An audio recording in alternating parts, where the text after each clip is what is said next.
1 month. 1 month was unfortunately how long this lasted. How did an enormous amount of the OG Call of Duty fanbase want to remaster and shouting that it would do infinitely better than the current Call of Duties ever would, but end up not playing it? For a PC-only client with no crossplay, the player base was averaging 800 to 1200 players online every day for the first couple of weeks. Suddenly, it's experiencing an 80% dip in its population. It's currently averaging 200 players online during its peak hours, but why is that? Why did everyone suddenly leave the game and essentially never came back? Some ended up going back to the new Call of Duty, Black Ops 6. Just like any other PC client, Plutonium, IW4X, IW5X, 6X, all died off. However, this remaster died faster than those clients. The worst part is, people are playing those clients instead of this remaster. Despite the hype for this classic Call of Duty title, several issues turned players away. So let's break it down. Why? Before I begin, this video isn't discrediting the passionate hard work from the small development team, Horizon Modern Warfare. This is constructive criticism and voicing my honest concerns about this client, the player base, and the community itself. So you finally download the game, you click to play online, you go to your classes. Suddenly you realize not every weapon on MW3 is there just yet. I mean, where's the L11? Right now, this client only provides a portion of MW3. The developers are currently still adding new stuff to the game, so let's not disregard that. There's only 10 MW3 maps that were implemented. The game is also missing some of its MW3 kill streaks and the specialist perks. As it's developed from a small team and of course carried forward from H2M, the bright side is that there are a crazy mix of COD 4, MW2 maps for people to experience. The crazier part is that tons of people will still have yet to experience that MW2 remastered part of this client. It's literally all right in front of you. Although with the small addition of the MW3 expansion pack, that unfortunately wasn't the problem. Now you're excited because you see that majority of the stuff you once loved when you were a kid are all part of this game. From Call of Duty 4, Modern Warfare 2, and Modern Warfare 3. It's time to hit play, you go search a match, but wait, you're hit with a nasty, colorful server browsing list. Yep, it's a disaster. It's a lot to read, but let's dissect it.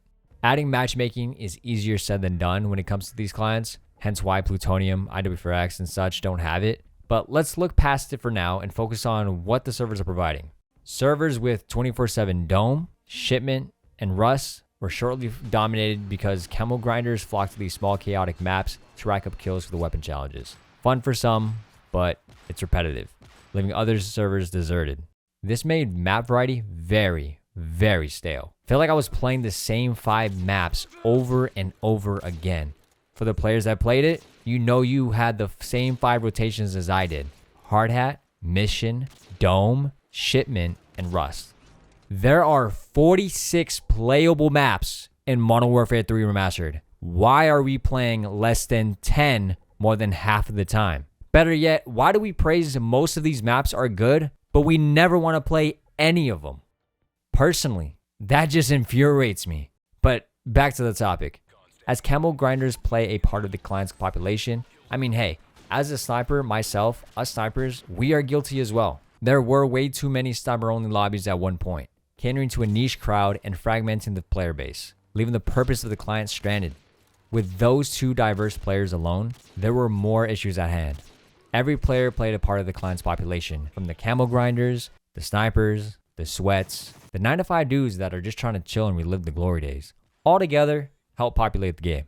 The stem of the problem can arguably be the server admins, as they are tweaking the in-game weapon stats from what the original H2M developers desired. From inside sources, admins are changing the game's fundamentals due to a mass request from the player base. Now, is the community at its own fault for destroying the player base on the client? Well, let's break this theory even further. What were the issues that caused the players to demand changes? Well, the harsh truth that most players aren't ready to hear is that these games had broken mechanics. Modern Warfare 2 kill streaks were broken. No one wants to die by those kill streaks, by someone who just camped for them all game. Isn't that ironic? Players are starting to realize how rage-inducing that was. Now, to counter your argument, Mike, well, we'll just use the launchers like the Stinger to take it out. Right, but then you do that and half the lobby leaves. At this point, it's bare bones warfare. Look, I'm all for the idea of destroying streaks, but everyone is chasing that same dopamine of calling the AC-130 or chopper gunner just to wipe the entire lobby. People are grown up now and realize they don't want to deal with that shit, so they leave. And sadly, that's exactly why SBMM is created. There's no winning.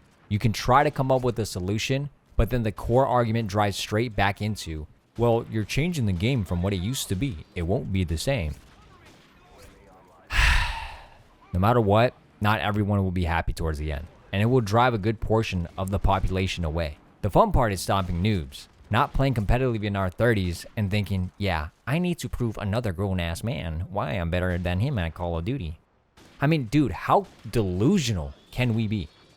As those problems surfaced, keyboard and mouse players were being driven away by how strong the controller aim assist is on this client. You think current Call of Duty aim assist is bad? No, this client is worse. This was already a concern before the MW3 expansion. Secretly, some players would take advantage of an exploit that would give them aim assist on keyboard and mouse, giving themselves a way further advantage than controller players. Now look, picking sides is rough, especially when your friend is on the opposing side with no matchmaking at hand. This makes it difficult for friends to game with each other. You can't party up with other people on majority of the servers, and dude, if you wanted to, it would force you to go against a friend or gamble when you will play with each other. Some servers didn't allow you to pick teams, which led to animosity. While some servers did, it made the team balancing very unfair, leading people to not join the server because they know who's in there, leaving the servers to die. Dying by your friends, dying by controller players, dying by kill streaks that were farmed from your terrible teammates, altogether can be rough. But with the unforgivable stun grenade and flash grenade spamming, bad weapon balancing makes everything so much worse. But thankfully, the HMW developers have been talking about reworking the game and adding MW3's perk system in the next upcoming updates. Now with that being said, we'll be able to get Blast Shield from Modern Warfare 3, which worked a lot like Tac Mask. You were able to counter stuns and flashes. It significantly worked so much better than the Blast Shield in MW2. Now we don't have to deal with the requests. But when I get fucking flashed, it's like some big brolic blast dude named fucking Requeese pulls a fucking bed sheet over the head of my head and just proceeds to skull fuck me! Oh man, guys, all these issues, playing a small increment of the MW3 Remaster, an SoaR server browser, repetitive map pools, toxic lobbies, unbalanced gameplay, and no proper matchmaking, piled up, it's driving players away. MW3 Remastered still has a lot of potential to still repopulate and drive the players back in, but these flaws are making it tough to stick around for most. What do you think that killed the experience for you? Drop your thoughts below. If you want to help populate the HMW servers, a tutorial to download with controller settings will appear here. Thank you for watching, and I'll see you in the next video. Take care.